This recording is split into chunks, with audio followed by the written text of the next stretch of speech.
తెలంగాణ మహిళలకు అదిరే అప్డేట్. తెలంగాణలో అధికారంలోకి వచ్చిన కాంగ్రెస్ ప్రభుత్వం ఎన్నికల హామీలు చాలానే ఇచ్చింది. వీటిలో కొన్నింటిని ప్రభుత్వం ఇప్పటికే అమలు చేస్తోంది, ఇంకొన్ని త్వరలోనే అమలు చేయనుంది. మహిళల కోసం కూడా కాంగ్రెస్ ఎన్నికల్లో పలు వరాలు ఇచ్చింది. వీటిలో నెలకు 2,500 కూడా ఒకటి. మహిళలకు ప్రతి నెల 2,500 అందించే పథకంపై సీతక్క, పొన్నం ప్రభాకర్ అదిరే అప్డేట్ ఇచ్చారు. అర్హత కలిగిన ప్రతి ఒక్క మహిళకు 2,500 చొప్పున అందిస్తామని ప్రకటించారు. త్వరలోనే ఈ స్కీమ్ను అమలు చేస్తామని వెల్లడించారు.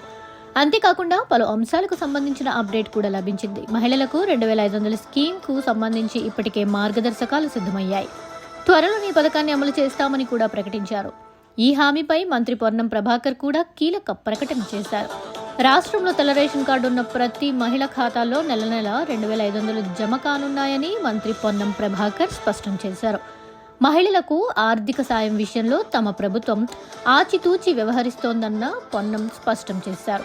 ఇంకా స్కీమ్కు సంబంధించి కీలక అంశాన్ని వెల్లడించారు. ప్రభుత్వం నుంచి ఎటువంటి పెన్షన్లు పొందని కుటుంబాల్లో మహిళలకు మాత్రమే నెల నెల ఈ 2,500 రూపాయలు అందేలా నిబంధనలు తీసుకొస్తున్నట్లు మంత్రి పేర్కొన్నారు.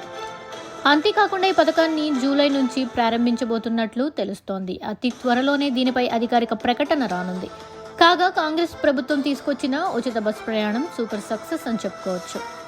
500 రూపాయల గ్యాస్ సిలిండర్ స్కీమ్పై మాత్రం ప్రజలు చాలా ఇబ్బందులు పడుతున్నారు. కొందరికే ఈ స్కీమ్ వర్తిస్తోందనే ఫిర్యాదులు కూడా వస్తున్నాయి. అంతేకాకుండా ప్రభుత్వం పథకాలకు రేషన్ కార్డులకు ప్రామాణికంగా తీసుకుంటుంది. చాలా మందికి రేషన్ కార్డులు లేవు. ఇంకా కొత్త రేషన్ కార్డులు ఎప్పటి నుంచి అమల్లోకి వస్తాయో తెలియదు. ప్రభుత్వం మాత్రం కొత్త కార్డులు జారీ చేస్తామని చెబుతూనే వస్తుంది.